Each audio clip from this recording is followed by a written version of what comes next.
The movie begins as an African-American woman named Susan travels to Mexico. It is seen from a sizzling flashback that a lover from her past is based there. From her memories, viewers can hear the lover begging her to come over so that she can share his life, just like he shared hers. She traces the lover named Luis Javier Avila Gonzalez to the place she believes to be his home.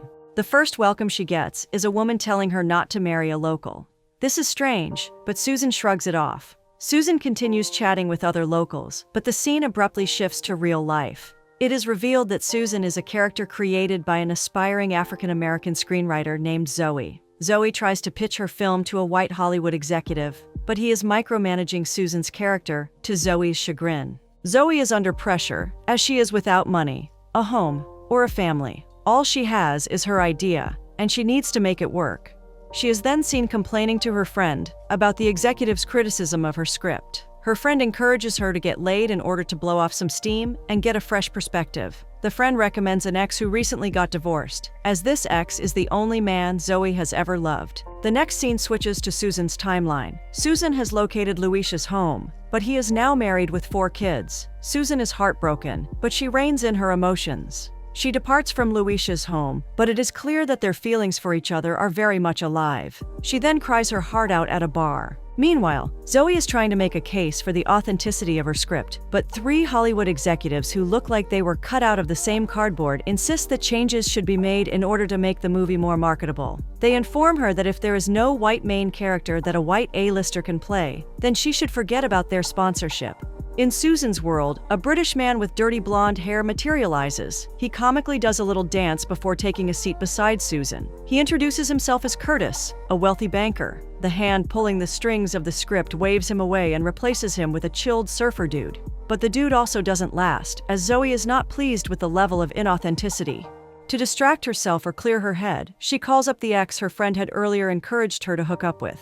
His name is Jimmy. She leaves Jimmy a very cringy voicemail, tainted with her loneliness. The scene abruptly shifts back to Zoey's original intention for her script. Susan and Luis meet and are catching up. Luis confesses that he still thinks of Zoey and is curious about the gift she promised him some time ago. But this emotionally stimulating moment is cut short when, in real life, the executives demand that Zoey add a best friend for Susan. Zoey doesn't like this, but has to do it so the executives would buy her script. She eventually adds a friend named Jenny. But because it's a forced addition, Jenny's storyline is bland, and Zoey scrambles to spruce it up and give the prospective audience something to root for. She comes up short, but after advice from her mother, Zoey settles on making Jenny a wanderer. Other aspects of the script are demolished by executives that demand a stereotype-inclined, politically correct storyline. Zoey tries her best to survive the barrage of unproductive criticism, but they affect her deeply on a psychological level, to the point where she experiences nightmares. Sometime later, Zoey's friend introduces her to a particular Hollywood hotshot named Alex B. White. Alex and Zoey exchange contacts, and he agrees to read her script. Zoey is hopeful that things may be different with Alex, and he would root for the authentic script, so she keeps her fingers crossed. Later, she comes up with the idea of making Jenny, Susan's best friend, an activist who fights to protect the Mexican island from the corporations that exploit and contaminate its environment, just like the real-life Erin Brockovich. And following her friend's suggestion, Zoey makes Jenny explore a colorful love life with several different partners. Meanwhile, Susan makes an appointment with Luis for a tryst by midnight. The location is close to his family home. She waits nervously for him.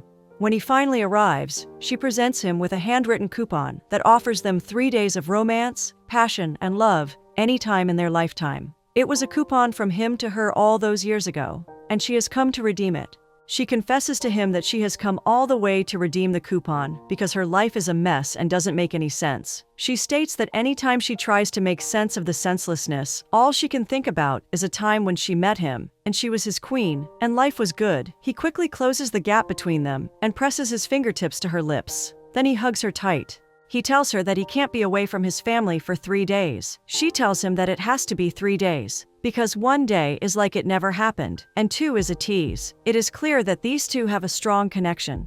They even finish each other's sentences. She tries to persuade him, telling him that she came all the way because of the coupon promise. He then tells her that he has never cheated on his wife, Dora, and he never would, not even with Susan. Susan counters that she is not asking him to leave his wife and kids because she knows he's happy with them. She tells him that it is not about hooking up at all. She further tells him that though they do not have a future, they have a past. She concludes by saying she would wait for him at their spot on the beach. She would wait every day until she left the next Tuesday, with hope that he would show up.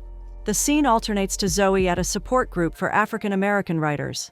The guest speaker, one Maribel Krishna Jackson, talks about having a united front so that more Black films will be made. Zoey ponders on this deeply, as currently the plot within her screenplay, which follows Susan, a Black woman traveling to Mexico, reconnecting with an old love, and experiencing personal growth, has been drastically butchered. As executives interfere, Susan's character is erased, replaced by a bland white woman named Becky, and her meaningful romance is turned into a generic, unrealistic love story. What was supposed to be the real Susan has become a generic brunette character with little to no substance. The scenes Zoey originally wrote with cultural depth get turned into cringy Hollywood moments, like white characters struggling with spicy Mexican food, or a forced mariachi band montage. And then the local Mexican characters, originally well-rounded, are reduced to caricatures or cut-out cardboards of hotel staff, comedic sidekicks, or magical guides for the white leads. Zoey confesses this to a man who is also attending the Black writers' support group. She confesses that she turned Susan white so she could sell the screenplay. He doesn't judge her. Instead, he asks her out on a date. This date adds some color to Zoey's life, as she has not connected with anyone romantically in a long time. In the following days, Zoey attends a support group for female writers.